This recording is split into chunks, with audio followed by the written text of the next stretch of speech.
What's the most painful thing that's ever happened to you? I was right.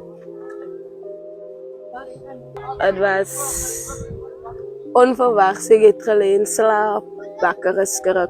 Toen leed die persoon niet langs mij. Opgevleen uit Gareklub.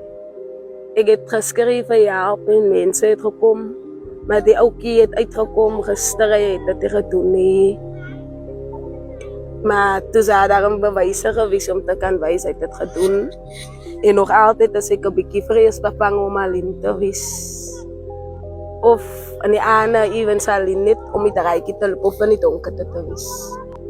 Ik heb het leergevoel van gevoel of ik waarde het die zeer gemaakt van ook weet het met mij specifiek gebeuren.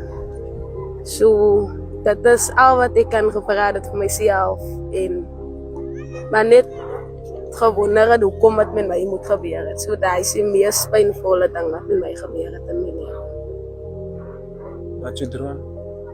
Mijn droom was altijd om onderwijzer of zo te wees.